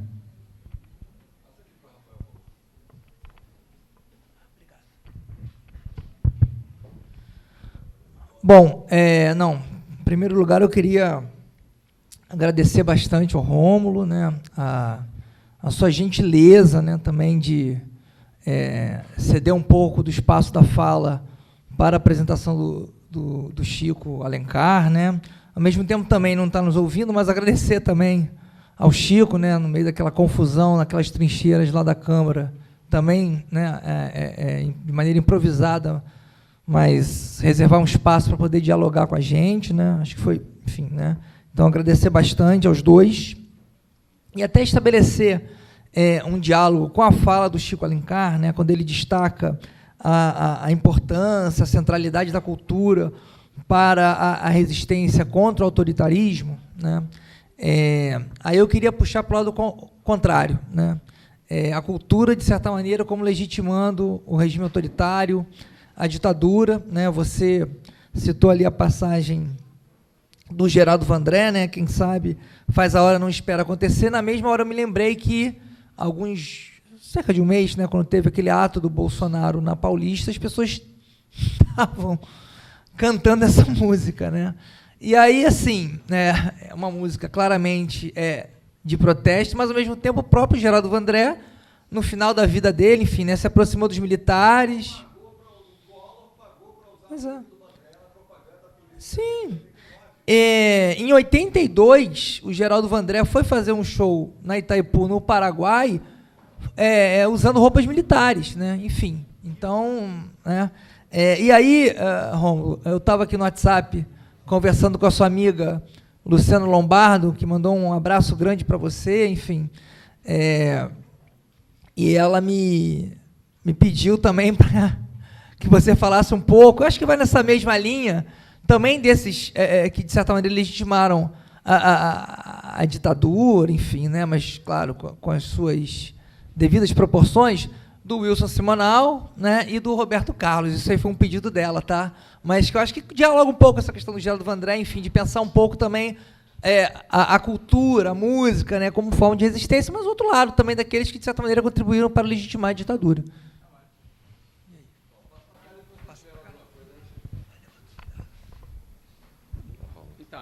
Bastante pergunta, eu vou tentar responder rápido, mas dá até para fazer umas ligações aqui entre elas, né? O Gelson fala dessa geração dos anos 70, pós AI-5, aí citou o Clube da Esquina, do Milton, citou os compositores do Nordeste, aí a gente pode colocar o Fagner, Belchior, Ednardo. Então, o que é interessante, Zé Ramalho, o que é interessante notar? Assim, vou pegar, inclusive, você citou o Festival de 67, não é isso? Sim. Existe um filme muito interessante chamado Uma Noite em 67, que conta a história desse festival de 67. Por que esse festival de 67 era interessante? Porque ele marca exatamente a ruptura no campo artístico, né, brasileiro, que é essa ruptura entre os tropicalistas e esses arautos da esquerda nacionalista, né, da canção engajada.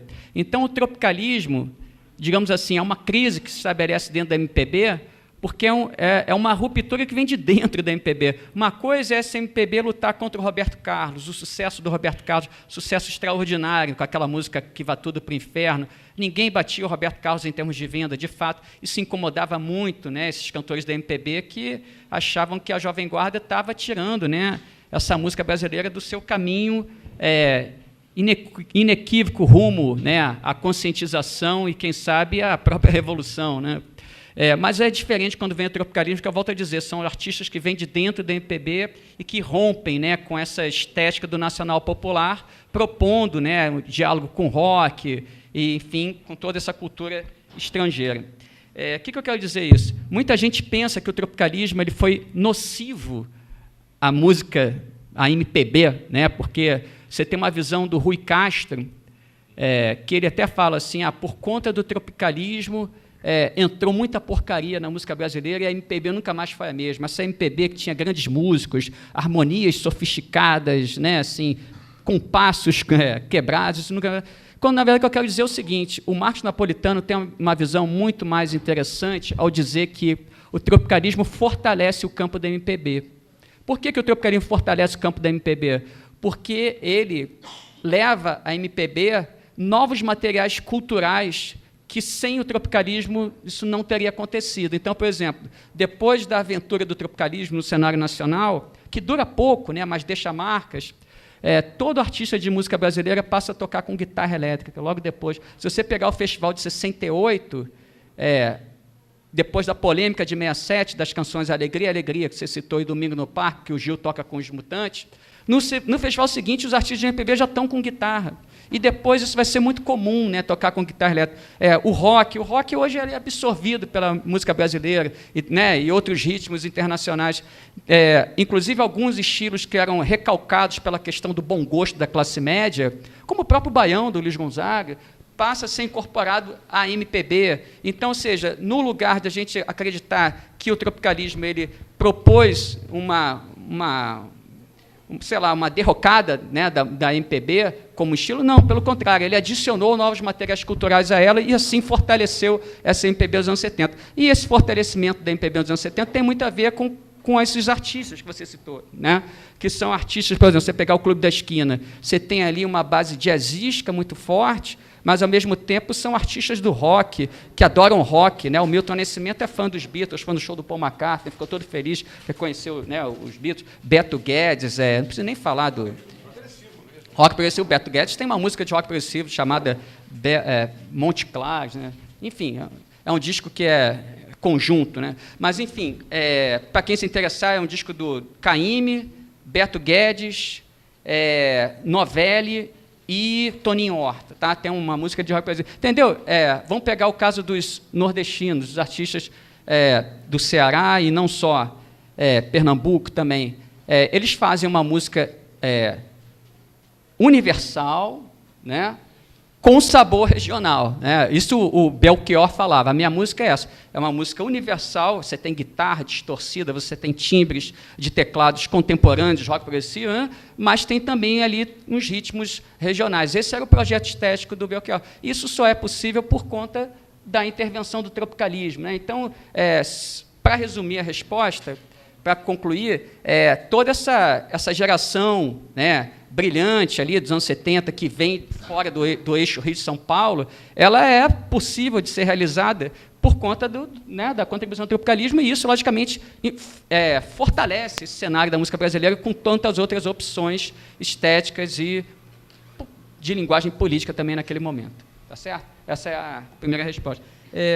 a questão do revisionismo eu vou deixar para o fim, tá? O samba, né? O samba nesse momento, ele entra como um material popular por excelência da canção de protesto, né? Então, muitos associam ali o próprio samba, né, a essa questão do protesto, porque, volto a dizer, né, é um material que, ali nos anos 50, a gente tem um debate folclórico, né, dos folcloristas, que decidem quais são esses elementos fundamentais e representativos de uma cultura brasileira. Nesse momento, nos anos 50, então, o samba ele é elevado a essa condição de um gênero nacional importante pelos folcloristas e, logicamente, que isso vai aparecer nessa canção de protesto. Agora, se você está interessado em samba e questão de protesto, tem um livro muito interessante sobre o Zicartola, do Maurício da UERJ, Maurício Barros. Qual o sobrenome do Maurício? Esqueci nesse momento. Não, é o Maurício... Então, o Maurício é um livro do Zicartola. Aí ele coloca todas as possibilidades de resistência cultural ali colocado. Não é de história, não, né? O Maurício... É que eu conheço, assim que você me chama de Rominho, eu conheço o Maurício pelo Mauricinho. Aí, quer dizer, falar o sobrenome é difícil, né? Assim. Mas, enfim, tem essa possibilidade. Eu conheço esse trabalho. Ele pega o Zicartola como um lugar de resistência. Isso. E de encontros. Esse que é o principal. É isso. Tem também toda a questão ali do Candeia, né, do Sindicato do Samba, do período, também é outro elemento importante entre política e samba, mas também existiam outros sambas, isso que eu quero dizer. Eu comprei outro dia, eu sou colecionador de vinil, né, por questões de pesquisa, né, não de colecionismo, por causa de ficha técnica, né, letras corretas, que na internet as letras são uma loucura. E aí eu comprei um disco do Roberto Silva, o sambista, e o disco... O nome do disco, sabe qual é? Protesto ou Protesto. É isso. Ou seja, ele tem uma canção de protesto contra protesto. Então, é isso, né? Assim, o samba, né? Você vai ter, né, essas possibilidades mais à esquerda no debate, que eu citei para você, mas também tem, né, sambas que estão dialogando com as possibilidades oficiais da cultura naquele momento. Tá? Enfim, e aí eu já vou emendar nessa pergunta que você fez sobre a colaboração por meio da música brasileira. Tá? Vamos lá. Você citou o Simonal, por exemplo, que é a grande questão, né, da minha vida, né, o Simonal. Eu comecei a estudar a música brasileira por meio do que eu enxerguei que era uma espécie de reabilitação do Wilson Simonal na memória musical e política brasileira, quando, na verdade, o Wilson Simonal ele tem um elemento ali fundamental que a gente não pode esquecer. Foi, mas acho que isso até o de menos, digamos assim. Ele mandou torturar uma pessoa, entendeu? Assim, dentro de uma cela do DOPS. Isso não é um elemento menor na trajetória de ninguém. Ou seja, o segurança do Simonal era o Borjão. Borjão ele era um notório torturador da ditadura. Quando tem a missa do 7º dia do Edson Luiz, na Candelária, que tinha ali uns camburões que pegavam estudantes para torturar os estudantes que estavam ali indo para a missa do Edson Luiz, quem é que estava coordenando a tortura? O Borjão. Né? Se você pegar ali o Memorial Gregório Bezerra, que tem nome de torturadores, quem é que está ali? O Borjão. Né? Então, o Borjão era o segurança particular do Wilson Simonal, pago pela ditadura, entendeu? Assim, e depois, quem vai fazer a tortura do seu contador é o Borjão dentro de uma cela do DOPS, ou seja, são todos os elementos possíveis para, digamos assim, associar o Simonal a um crime de tortura pelo qual ele foi condenado. Ele foi julgado, investigado, condenado a 4 anos de prisão. Né? Então, digamos assim, existe hoje em dia, e aí esse vou fazer o elemento aqui, né, fazer a curva para pegar esse revisionismo historiográfico, né, que é basicamente o quê?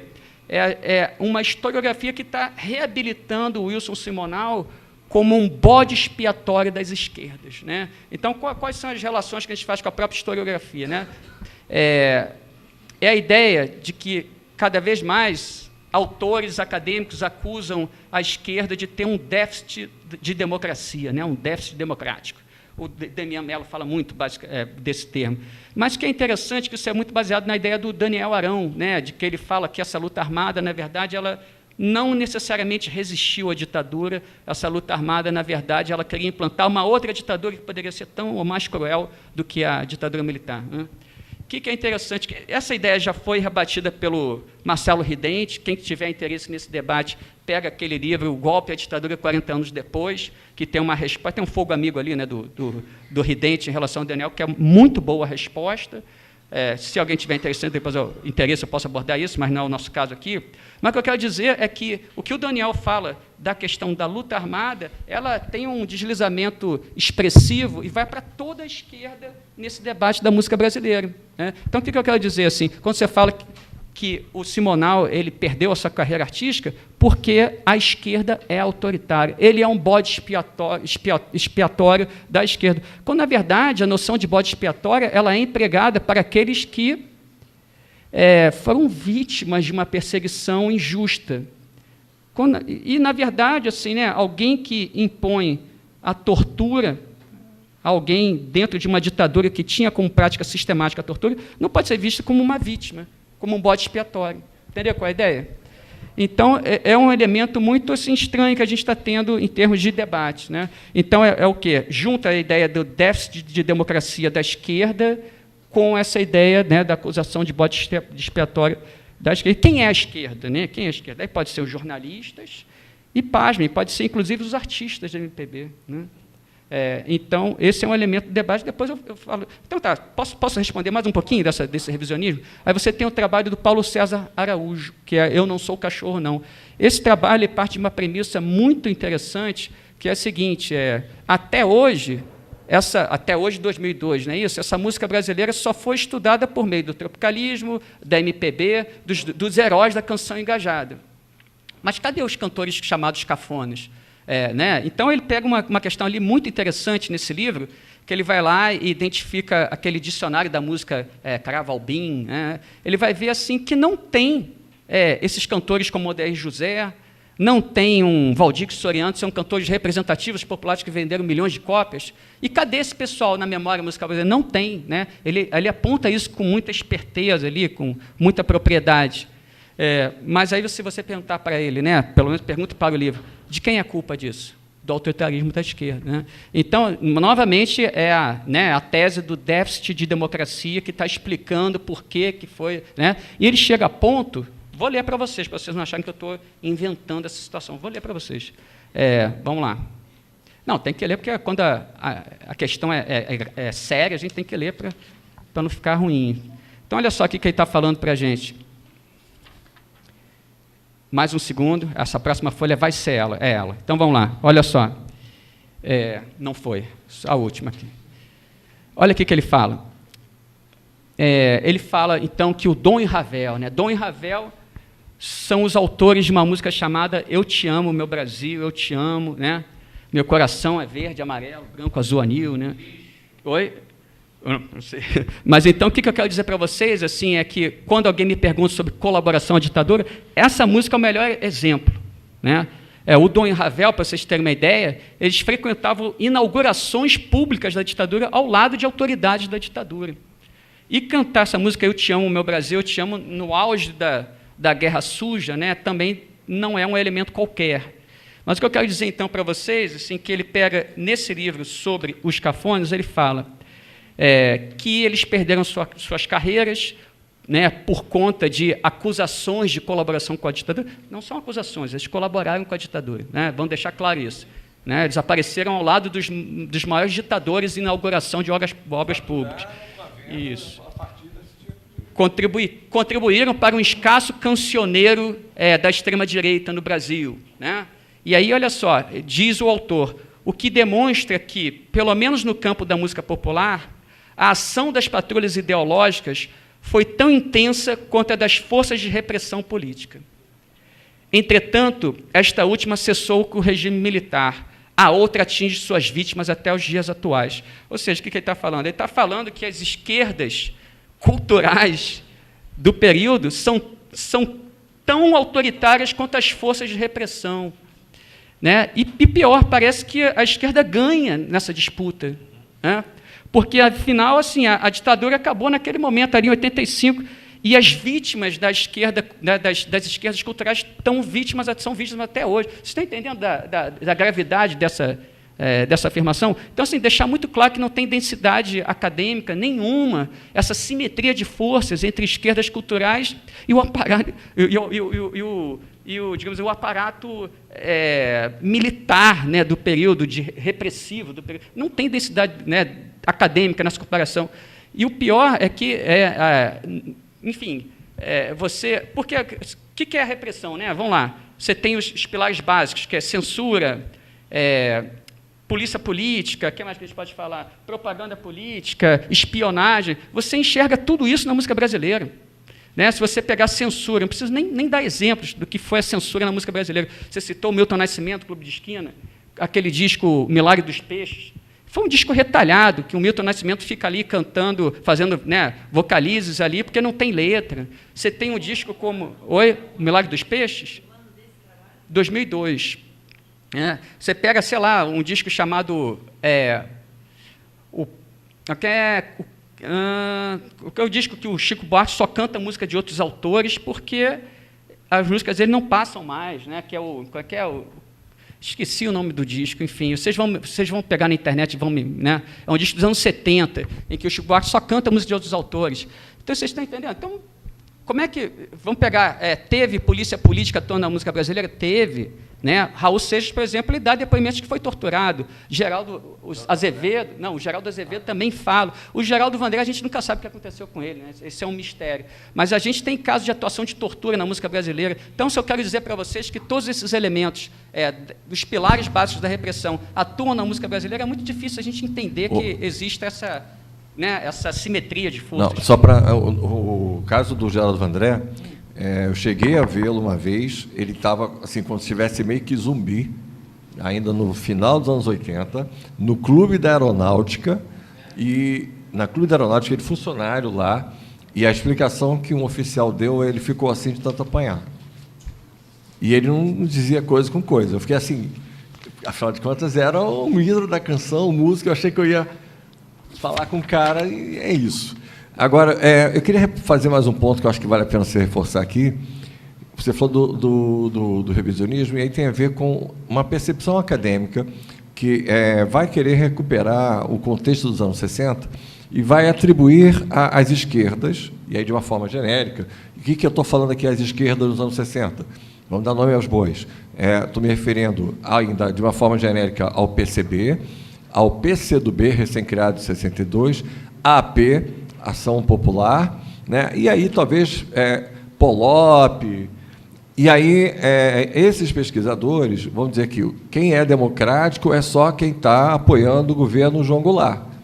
Quem está buscando uma construção alternativa, né, que não é necessariamente passando por dentro de um calendário eleitoral, é antidemocrático. Não necessariamente. O fato de você não apoiar explicitamente ou institucionalmente um governo não quer dizer que você seja contra, esteja querendo derrubar esse governo e que você seja necessariamente antidemocrático. O fato de você defender um projeto socialista por um caminho revolucionário não significa que isso seja antidemocrático.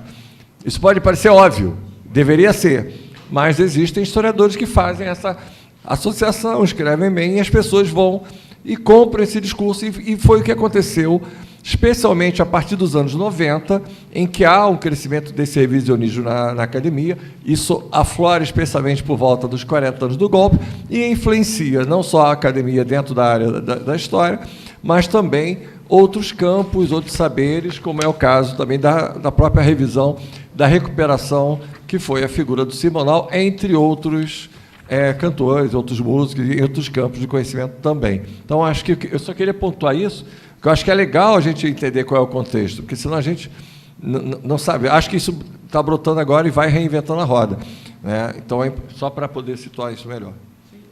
Só complementar a ideia assim, de que outra acusação que se faz, né, esses artistas da época, isso então é muito recorrente, que é a coisa da patrulha cultural, né, as patrulhas ideológicas. Patrulha ideológica, sim, foi um discurso ali surgido nos anos 70 com Cacá Diegues, né, e que alguns autores que eu citei aqui chegam a reproduzir essa ideia. O Arnaldo Contier, por exemplo, que tem uma obra muito importante para complexificar o conhecimento acerca da canção engajada, ele reproduz. Não, né, tem que lembrar que muitos artistas de esquerda censuravam os colegas, né? E essa questão da patrulha ideológica da esquerda, que exigia, né, que os artistas da época eles fizessem músicas de protesto, né, nessa historiografia pós-anos 2000, é justamente o elemento que comprova esse autoritarismo, né, da esquerda e dos agentes culturais da esquerda. Entendeu qual é a ideia? Então, a gente tem que tomar muito cuidado com isso, porque o que esses trabalhos fazem? Eles pegam uma disputa de época e tornam essa disputa, assumem um lado e tornam esse lado como um argumento de autoridade, que é a crítica, né, às patrulhas. Ou seja, o que a gente está chamando de patrulha cultural, ideológica nesse período, basicamente é uma possibilidade dos setores liberais do período de combaterem essa necessidade de politização na cultura. Entendeu o que eu estou tentando dizer? Assim, ou seja, desde o AI-5, o que a gente está chamando, aí vem a tua pergunta sobre o AI-5, né? Desde o AI-5, esse nacional popular, ele começou a ser ferido de morte no Brasil, por questões óbvias, né, de repressão. Então, nesse momento da abertura política ali, 77, 78, já temos setores liberais que conseguem, né, assim, tentar acabar com essas exigências de politização na arte por meio do discurso da patrulha, né, da patrulha cultural e ideológica do período. Mas volto a dizer, isso é uma disputa de projetos artísticos entre setores liberais, né, e setores mais à esquerda. Então, quando você assume um dos lados e coloca isso como digamos assim, um argumento de autoridade, isso, do ponto de vista do historiador, isso é uma temeridade. Né? Isso é a incorporação de um discurso, que fique bem clara essa questão. Agora, para terminar aqui, né, eu tenho que abordar a sua questão, né? Deixa eu ver se eu achei aqui. Tá, a questão dos dias de hoje, né? Assim, dessa questão de uma cultura engajada nos dias de hoje. Enfim, né? Isso daí eu não sei para onde que eu posso cair, mas assim, vou começar a falar com você que eu divido com você uma questão que me incomoda muito, que é o seguinte.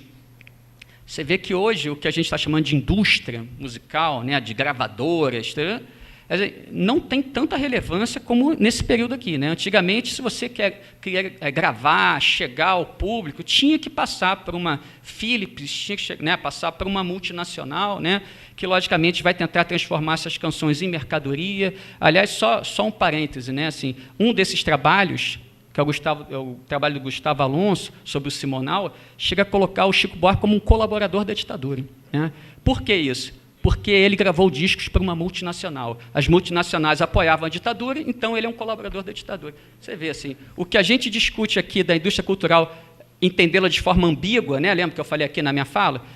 Acabou a ambiguidade da indústria cultural. Você vira um agente da ditadura porque gravou por... Isso está colocado, pena que eu não li aqui, mas acreditem, né? Isso está colocado no livro. Mas o que eu quero dizer para vocês, então, é que hoje tem a internet, tem 1000 outras formas de divulgação cultural que não passam mais por uma exigência específica de um tipo de indústria, né? Que formaram... Né? E é muito interessante como é que, hoje em dia, quando não tem mais essa necessidade da indústria, os artistas continuam formatando a sua arte de acordo com as exigências daquela indústria que está caindo, né? Entendeu? Assim, então, digo isso em termos estéticos mesmo, né? Porque tanta prisão estética no momento em que a indústria está enfraquecida, né? Esse é um questionamento que eu tenho, acho que, de certa forma, divido com você. Agora, só fazer uma espécie de relativização aqui, que é a seguinte... Se a gente pensar em MPB hoje em dia, se a gente pensar no próprio rock, mas tudo isso que passa, ou a própria canção, ou axé, sertanejo, tudo isso que passa pela indústria hoje, realmente esse elemento da politização está muito escondido ou desaparecido, né? Que aí eu vou pelo lado mesmo, você está falando da questão do individualismo, que certo, mas o individualismo é uma derrota de um projeto mais amplo, que é o neoliberalismo, né? Que trabalha com uma despolitização da sociedade que vem de muito tempo. Então, logicamente que depois de tanto tempo, né, que a gente está discutindo aí de uma vitória de um projeto neoliberal no Brasil, depois de ataques a essa cultura do nacional popular, a gente chega a um momento hoje, né, que a gente olha para a cultura brasileira que passa pela indústria, né, e a gente entende que realmente essa despolitização ela, né, chegou a um nível tal em que o imediatismo cultural eliminou esse tipo de coisa, né, a chamada protesto. Agora, sim, existe ainda, né, vida fora dessa indústria que passa pela televisão, pelo rádio, né, e pela gravadora. Nós temos o rap, né, entendeu? A gente tem que lembrar que hoje a gente tem possibilidades de protesto em outros estilos musicais, como o rap, né, que vem tem ligações orgânicas com as periferias. Né? Que mais que a gente pode falar? Até mesmo algumas bandas de rock, como Francisco é o Hombre, né? Tem também aquela outra que é... Como é que é a música do encontro entre Bolsonaro e Lampião? Qual é o nome da música? É o Efecto, não é isso? Então, assim, fora dessa indústria que toca no Faustão, a gente ainda tem algumas possibilidades, mas que, assim, qual é a diferença de hoje para aquele período? Eu fiz um livro com o guitarrista da Legião Urbana, né, um livro chamado Memórias de um Legionário. Ele termina um livro falando o seguinte: nós nunca mais vamos ter grandes artistas de rock nacionais. Por que isso? Porque ele é de uma época em que você falava, mal ou bem falava por meio dessa indústria, mas você falava para o Brasil inteiro ao mesmo tempo, né? Hoje em dia, nós temos essas músicas que são segmentadas, falam por públicos muito segmentados. Né? A gente não tem mais essa unificação que os artistas tinham nos anos 60, 70. Então, ao mesmo tempo que a gente tem possibilidades de protesto fora da indústria, são dispersos, né? Estão dispersos por aí, e esse é um problema também, na minha opinião, né? Porque eles não ganham um grande público. Não sei se eu consegui responder a sua questão da forma como eu penso. E eu acho que eu consegui percorrer as perguntas todas, hein? Acho que eu cheguei aqui ao fim.